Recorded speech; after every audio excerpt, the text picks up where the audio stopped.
Hey everybody, it's Ricardo, and I'm here at the Disney booth with Tron Legacy going on behind me. Now I'm sitting here with Keith Michaelis, who's one of the producers on the game. Keith, what are you guys showing off here today?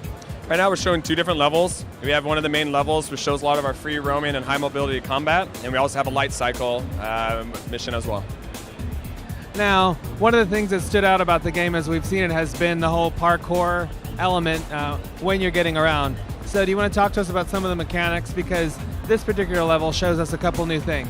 Yeah, I mean, we have a few different things. I mean, besides a lot of your like wall running mechanics, your Tron disc becomes a more special tool.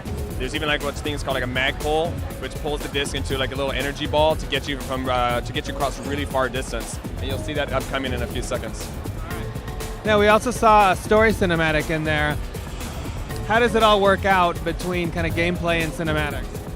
Yeah, well, the cinematics, I mean, it carries the story along. It progresses you through into the events of the movie. And you've been thrown into the Tron city by Flynn to investigate a virus that's starting to spread throughout the city.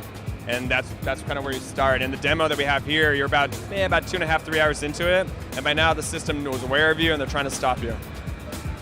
And you're armed with more than just your standard disc. We've been checking out some of the new moves he's got. Do you want to talk to us about the different abilities you've got? Yeah, there's a lot of different abilities. I mean, just like the Tron world has evolved, so has the light disc. It's no longer just a disc that you throw and comes back to you. I mean, we have a bomb disc, we have a heavy disc, we have different types of powers that you can upgrade. And along with that, we have a whole slew of combinations, to use between a ranged attack as well as like hand-to-hand combat. And then you are gaining level as you kind of take out enemies. Do you want to talk to us about how beefy the character development process is? Yeah, this is actually really cool. You upgrade your character in some standard ways like with health or power, but you can also upgrade yourself. So when you go into multiplayer, there's different effects you can have on your teammates if you've upgraded yourself. So where if your teammates are close to you, they can regenerate their health. But one thing that's great is that all of the upgrades you do in single player carries over into multiplayer, so you could be a pretty strong character going into multiplayer. Very cool. Now, how much of the game is kind of built up between the light cycle stuff, the vehicle stuff that we know, and this kind of free roaming?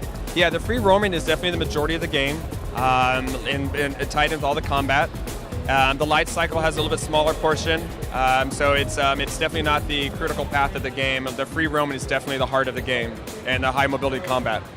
All right, cool. So when's the game coming out and what platforms? It's coming out on December 7th on all platforms. The 360, the PS3, and the PC share the same look what you see right now. And then we also have the Wii game and PSP and DS. Thank you very much, sir.